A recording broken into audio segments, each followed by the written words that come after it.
Hey everybody, Robby Stevens here, and I have my video for the top 10 albums of 2014. Now this year I only did one video talking about an album, kind of slacking on the videos. What can I say? Been busy with my radio show.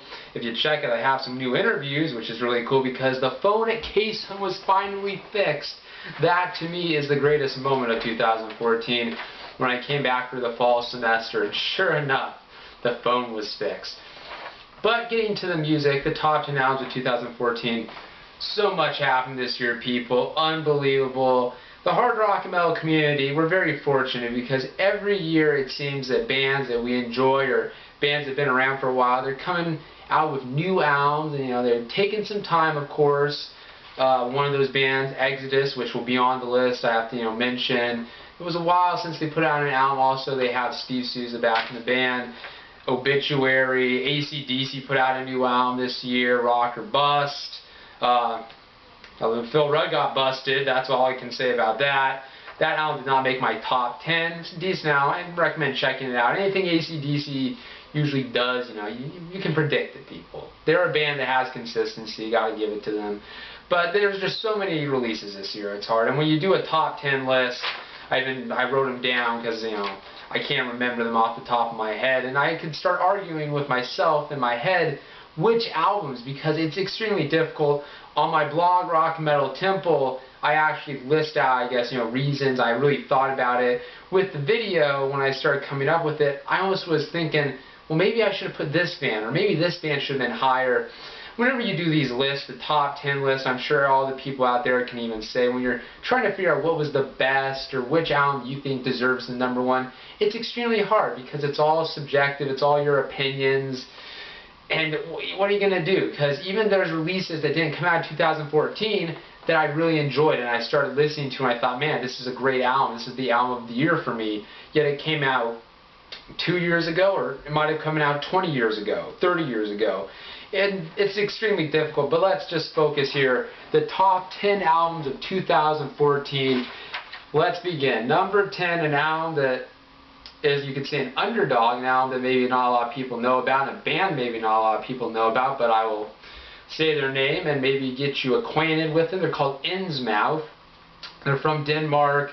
Technical death metal, very similar to Obscura, Nile. If you like that style, these guys very much taking death metal, throwing it around with some technicality, creating some very unique compositions, the timing, stuff that I guess you could say is not just straightforward AC/DC like. This is some technical stuff, challenging, very creative riffs, the vocal style, your typical death growl. But I really like the album. I like how it was produced. I like how every song was set up. I thought the structures and the whole compositions were great.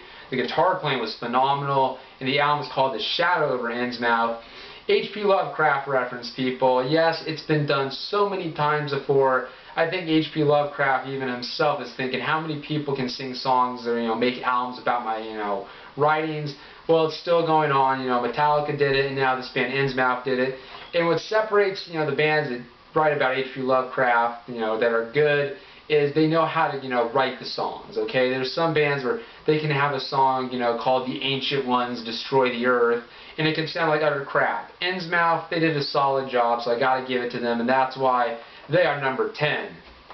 Number 9, band that I know something about. I, listened to them before, but the guy, Tom G. Warrior, his past works in, let's say, Celtic Frost, or, what was it, Hellhammer, I didn't really get into. And Triptychon is the one project he does that I do somewhat enjoy, and it was Sean Count Blageroth that was talking about this album that really got me interested. I like how he described it. I like the fact this has a little bit more of the doom metal elements in it. It's slowed down tempos, very dark atmospheres, very powerful dark emotions that were put into this album. The album is Milana Chesmata. I probably screwed that up. I'm sorry. Hey, what can I do? I'm an American. My English pronunciations, I work on it, people. I try. But Triptychon, solid release this year. Really liked it. And again, like I said, I never got into these other projects. I always thought Celtic Frost and Hellhammer, it's okay. There's nothing that's, earth-shaking about it. I guess you could say in the context of the history of metal and influence of death metal and extreme underground metal, it's important. But to me, Triptychon is great music. It's where it's at, people. Just everything about it was solid. The album this year is really good. Number 8, I mentioned in the beginning of the video, people, Exodus. Blood In, Blood Out. Really surprised me. You know, Steve Souza back in the band. Zetro sounds great. Again, he's a guy that sings on, I guess you could say, a lot of the timeless Exodus material, their well-known material. Again, Toxic Waltz, that's all you gotta say. He's the guy that's also, again, in my opinion, he's associated well with Exodus, you could say. He's just been there. And Robby, I really wish he was still in the band. Unfortunately, it couldn't happen. I don't know what goes on. But the music's solid, the riffs are good. Even the songs, I think a lot of people, Salt the Wound, when they first heard it, they were a little hesitant. And that had Kirk Hammett on it. And I'm just thinking maybe people, you would say, oh, that's a great song. But I got a lot of mixed feelings about that. But when you listen to the full album, and this goes for a lot of albums that came out this year, the first single, it usually isn't the best song. So that's where I tell people, don't judge the album just by that first single. If you're a little hesitant, really listen to all the tracks. Dig deeper into the album. And that's why Exodus, Blood In, Blood Out, I have to say, from top to bottom, solid release, and you gotta check it out. Number 8. Number 7, speaking of solid music, a thrash band that never lets me down, Overkill, White Devil Armory. Again, these guys, they just keep doing it, people. I really gotta give them, a shout out and huge respect. Bobby Blitz, he sounds better than ever. He keeps his voice up. His presentation's great. I mean, King of the Rap Bastards. I love the song titles. I just love how this album sounded. It was enjoyable. It was exciting. And it goes to show that, over years, you stay true to the thrash blueprint, you're going to sound great, okay? Bands that take, I guess, risks, bands that make movies where, they're crying and having a therapist with them, that unfortunately does not help you. Just make the music, let it do the talking, and guess what? You're going to keep putting out consistent releases. Overkill, they're just one of those bands. I feel every year they put out an album, they're definitely going to be either in the top 10 or, they'll be not in it, but they'll be close. And this year, though, I love the album. It was really good. It was solid. Compared to the Electric Age, I just thought this had a lot more aggressive tones. The bass playing just sounded extremely raw. You just hear that bass.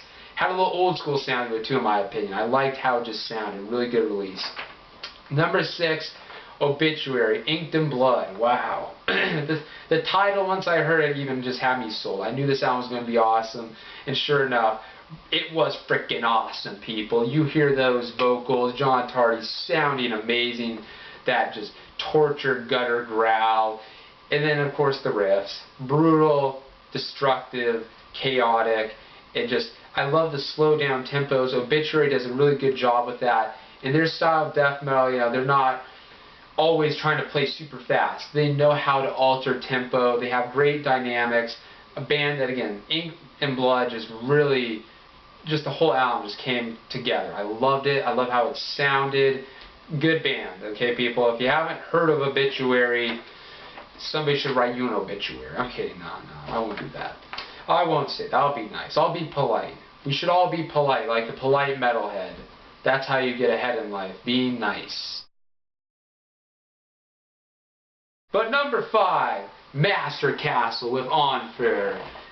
Now, this album is not aggressive, it's not brutal. It's funny it follows Obituary. This is some power metal. I do like power metal, people, but I'm going to say this. I'm very picky with my power metal. Halloween I enjoy. Blind Guardian, not so much. That's just my, I guess, taste. And then I've always felt in the power metal genre, especially the neoclassical influenced power metal, everybody tries to sound like Rhapsody. I enjoy Rhapsody. When I was young, oh man, Rhapsody was one of my favorite bands. But I gotta be honest, after a while, I get tired of hearing every band trying to sound like Rhapsody. Just go back to the Renaissance fairs and, just have fun. Stop trying to make music, okay? Rhapsody did it. Master Castle, they've been around for a while, about, I guess, 10 years, maybe a little more. And I was sent this album to review Scarlet Records, and they're decent with their power metal. I get some solid bands from there, nothing, like Halloween status, but hey, good attempts. Master Castle, what I liked about this band, they mixed hard rock. You had the hard rock kind of formula, the compositions, with a bit of a power metal. Also the singer, she has an amazing voice, such beauty. Oh, you gotta check it out, Master Castle on Fur. It was a really good release. I loved it, and I loved the emotion. I loved just how the songs came about, the lyrics, very creative, something that I highly recommend. And again, it was a shock because I wasn't expecting to hear this band, you know. And when it comes to power metal, again, it's very hit or miss for me. So this release definitely was a hit, and that's why it's number 5. Number 4, we're getting down to the big ones, people. These are the albums that I really thought stood out. Number 4, Accept, Blind Rage. Mark Tornillo, the guy deserves some award. He's done such a great job with Accept. Again, once Udo was gone, you thought, what's Accept going to do from here? You know, they don't have Udo. How are they going to move forward? But the guys in Accept, they were smart, and they got a great singer. And look, we've had 3 albums now with Mark, and he's done a phenomenal job on all 3. But this one, in my opinion, is the best. You know, Blood of the Nations was good, people. Stalingrad was pretty good too, but oh, Blind Rage is where it's at. The songs, Dark Side of My Heart, I mean, Fall of the Empire. I mean, it's just everything about that album, the way they're written, the way they're composed, just the whole sound from top to bottom. Mark Tornillo and Wolf Hoffman as guitar player. You could say virtuoso, you could say just a well-trained guitar player that knows how to write songs, knows how to come up with riffs. You know, it's just a talent that you cannot deny. So really good release. Number 4, Accept. Here we go, the top 3, people. Coming in at number 3, Rude, Soul Recall. Young death metal band out of Oakland, California, their debut release, and it sounds like something you would hear around the time of Pestilence, Morbid Angel, Nocturnus. It sounds like late 80s, early 90s death metal. And as much as you could say, oh, it's not original sounding, hey, I like it because it's a snapshot. It's like you're taking a time machine to that period. And I gotta say, the way they did it was unbelievable. The song Haunted, I mean, it's something that Morbid Angel could have written, and guess what? Morbid Angel didn't write it. Instead, they wrote some interesting music with their new stuff. But hey, hopefully moving forward, they'll do good. Rude, though, awesome release. I love it. Unapologetic, old school sounding death metal. Again, no filler. All the songs are enjoyable. You have, Internal Ascension, a great riff, and you have some really creative ideas too that are thrown into it. Consistent blast beat drumming, the bass playing. We're talking, freaking death. Sounds like something that you would hear also on Pestilence. I love it. It's got such a killer sound. You gotta check it out. Rude, Soul Recall, number 3 in my top 10 here. So, number 2, I'm going to show, because they are number 2, and I will show number 1. So you get a picture if you want to go check these albums if you haven't. Number 2, Protestant in Thy Name, people. I bought this on vinyl, and it is the only album that I actually did a video review of this year. I was lazy, but this release I really enjoyed. I just love how it sounds. Everything about it. You could call it crust punk, you could call it D-beat, you could call it black metal, you could just call it extreme damn music to blow your head up. It's that good, people. Love it.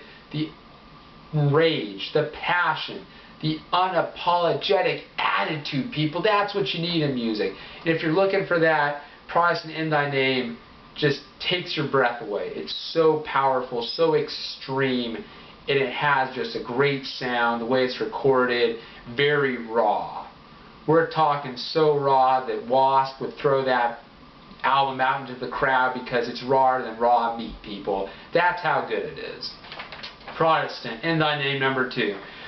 Number 1, people, my album of the year, the album that I just thought stood out, that you got to check out. If you haven't, this is the album. Everybody, come on, get with it. Here it is, number 1, Ex Mortis, Slave to the Sword. These guys, they've just come into their own. They sound great. This whole release, I mean, they do Moonlight Sonata, Beethoven, and they do an amazing job. Beethoven metal, people. Beethoven metal. That's all I gotta say. Very talented. All the songs on here. I mean, Faux Hammer was the first single, and that, when it comes to singles, was a great single. And that's hard. Again, like I said, a lot of bands, when they put out the singles this year, I kind of said, they're not picking the best songs. But see, this album, all the songs are great. All the songs flow, all the songs work, no filler. Metal is king. You just gotta love it. You know, Exodus doing a great job. They're waving the flag for heavy metal. This is what I like. Very exciting, great musicians. I saw them live, and you think the album sounds great. They sound just as good live. Even a little, you know, more, you could say, I guess, better, because they just have such energy when they play live, and they make the songs all that more exciting. And again, the whole album just sounds great, people, top to bottom. I mean, Ex Mortis, Slave to the Sword, coming in at #1. So that's my top 10 albums of 2014, people. The albums that I thought were good, the albums that I recommend you check out if you haven't. These are some great releases. All the bands did a great job. Of course, Ex Mortis will take away the #1, but everyone on this list, and there's also some bands that did not make it, I'll give shout outs to. I Hate God, the self-titled release, that was a good album. That could definitely be in the top 10 too. Ghoul Hang 10, it's not a full album, but the Ghouls from Creepsylvania doing a solid job with that, an instrumental, got a little surf rock in it. Really good. Check it out. It's on 10 Crimes Records. Scotty Heath did a lot of great releases this year for 2014. Final Conflict, Ashes to Ashes, reissue. I would have put that in the top 10, but it's a reissue, so I kind of, you know, I had to battle with that. Check it out, people. A lot of good stuff. And if you want, I guess you could say, to read and not have to listen to my voice, you could just check out the blog where I give a little more descriptions on the top 10 albums of 2014, in my opinion. So, there you go, people. Have a good one. Happy New Year.